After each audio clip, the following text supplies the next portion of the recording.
안녕하십니까. 이 좋은 세상 만들기 부자 프로젝트 20%의 힘입니다. 3월 17일 주간 브리핑입니다.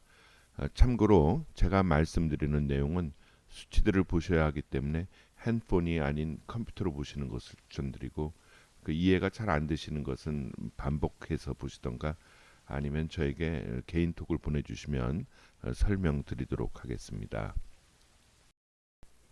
1년 전에 코스피 지수를 0으로 하는 지수 비교 차트입니다. 1년 전에 비하여 코스닥은 약 8.4% 상승, 코스피는 10% 상승, 다우존스는 16% 상승, 나스닥은 30.7% 상승입니다.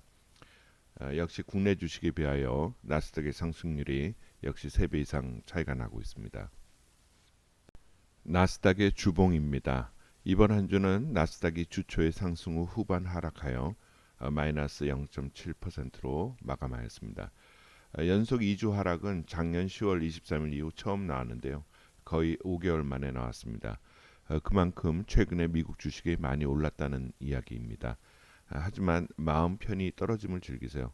좀 쉬어가야지 또 우리 힘을 낼 수 있지 않겠습니까?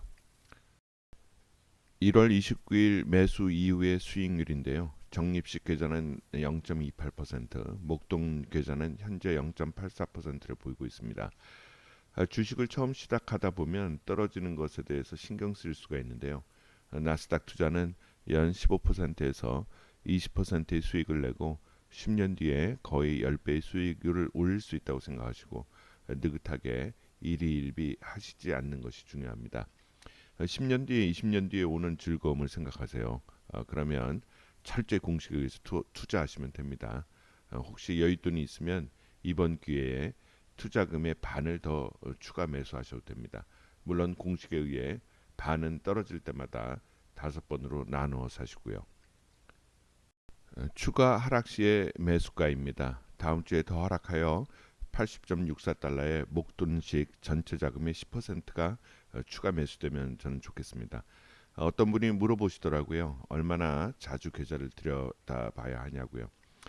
제가 드리는 답은 하루에 한 번 예약 주문할 때만 잠깐 보라는 이야기입니다.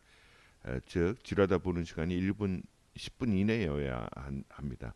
왜냐하면 주식장이 진행되는 동안 보고 있으면 본인도 모르게 이상한 판단을 하게 되는 경우가 있습니다. 즉 보고 있으면 계속 오를 것 같고 또 계속 떨어질 것 같은 생각이 들어 또 팔고 떨어지고 떨어진 것을 사고 나면 더 수익이 날 것 같은 생각이 들고 자꾸 그거 반복하다 보면 결국 손해가 납니다. 이것이 많은 수많은 개인 그 투자자들이 주식 시장에서 손해를 보게 되는 이유입니다. 비슷한 이유로 주식 공부를 할 때도 즉 주식 책 등을 볼 때 한 발 떨어져서 객관적으로 보려고 노력해야지 맹신하면 안 됩니다. 왜냐하면 그 따라서 하면 될 것 같지만 실제로는 잘 안 됩니다. 그 책의 저자 등이 추천하는 방법은 성공한 과거의 일부 사례만 들어서 저술하기 때문입니다. 결론적으로는 적립 지속하시고 목돈 계좌는 10년 이상 묵힌다고 생각하시고 10년 뒤에 10배 오르는 꿈을 꾸세요. 어, 공식에 의해서 하시면 꼭 이루어질 수 있을 겁니다. 그리고 그 국내 주식은 이제 뉴스를 보다 보면 뭐 외국인이 순매수가 연속 몇 주고 자금이 얼마 들어왔고 뭐 기관은 어떻고 개인은 어떻다 하는 이야기가 있잖아요. 하지만 그 미국은 그런 뉴스가 없습니다. 그 왜냐하면 주식 시장으로 자금이 항상 들어오니까요. 미국의 연금에서 지속해서 자금이 들어오죠. 또 하나 우리나라 투자자들이 투자하는 것처럼 전 세계의 그 자금이 지속적으로 미국 시장에 들어옵니다. 즉 미국 회사들이 잘 나가니 주식이 계속 꾸준히 오를 수밖에 없는 것입니다. 확신을 가지고 그냥 항상 꾸준히 모으시기만 하면 됩니다. 많은 전문가들이 항상 분산 투자하라는 말을 하잖아요. 나스닥 ETF만큼 큰 분산 투자하는 것이 또 있겠습니까? 따라서 꾸준히 QLD를 사서 모으세요. 그러면 나중에 큰 부로 돌아올 수 있을 것입니다. 오늘의 기초 주식 강의는 기업 성적을 평가하는 지표들에 대해서 말씀드리려 합니다. 영어의 약자이므로 사실 영어의 의미를 생각하면 바로 무슨 뜻인지 해석이 가능합니다. PER Price Earning Ratio, 주가 수익 비율입니다. 현재 시장에서 매매되는 특정 회사의 주식 가격을 주당 순이익으로 나눈 값입니다. 즉 높은 PER은 주가가 높게 평가되었음을 나타내고 낮은 PER은 저평가를 의미합니다. PBR, Price Book Value Ratio, 주당 순자산 가치 비율입니다. 주가를 주당 순자산 가치로 나눈 비율로 주가와 한 주당 순자산을 비교하여 기업의 저평가 여부를 판별합니다. EPS는 Earning Per Share, 주당 순이익인데요. 기업이 발행한 총 주식수로 나눈 순이익입니다. 즉 높은 EPS는 주식의 투자 가치가 높다는 것을 나타냅니다.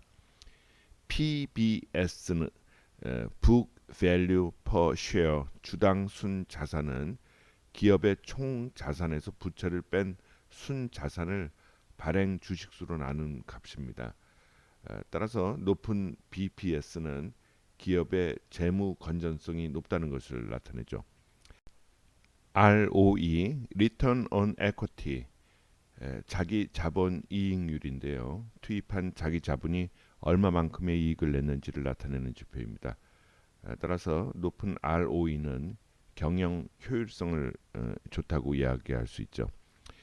따라서 결론적으로 1번, 2번은 낮을수록 좋고 3, 4, 5는 높을수록 좋은 것입니다. 이 중에서 제가 제일 좋아하는 지표는 다음 슬라이드에 나오는데요. 예, 바로 이 차트입니다.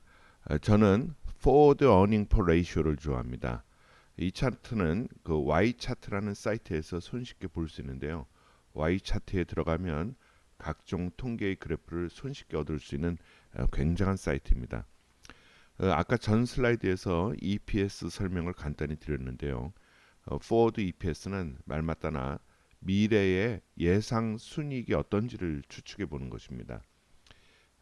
국내 주식에서는 도저히 얻을 수 없는 지표입니다. 왜냐하면 국내 상장사는 실적 발표 시 다음 분기나 다음 회계연도에 예상되는 기업 성적 발표를 안 합니다. 하더라도 우리나라는 아주 순 엉터리로 발표합니다. 믿으면 큰 낭패를 보기가 쉽죠. 하지만 미국은 달라요. 미국의 기업 성적을 분기마다 발표할 때는 꼭 미래의 그 가이던스가 어떤지를 아주 객관적으로 좋으면 좋다, 나쁘면 나쁘다고 기업마다 이야기를 합니다. 따라서 그것에 의해서 실적을 예측할 수가 있습니다. 이 그래프는 S&P 500의 Forward EPS인데요. 현재 즉 24년 1쿼터의 밸류는 54.5, 1년 뒤인 25년 1쿼터는 63.4로 즉 1년 뒤에 기업 이익 수익률이 지금보다 약 20% 높아지니 주가도 20% 높아질 수 있는 찬스가 예상된다 할 수 있습니다. 25년 4쿼터는 72.8을 예상하니 지금보다 34%나 증가되는 것이죠. 자, 1년 뒤 그리고 2025년 말에 지금 슬라이드를 다시 한번 보여드리면서 지금의 예상이 어떤 결과가 나왔는지 리뷰를 다시 한번 해보도록 하겠습니다. 기대해 보셔도 좋을 것 같습니다. 자, 느긋하게 주식을 바라보시고요. 즐거운 한 주 되시길 바랍니다. 지금까지 이 좋은 세상 만들기 부자 프로젝트 20%의 힘이었습니다. 감사합니다.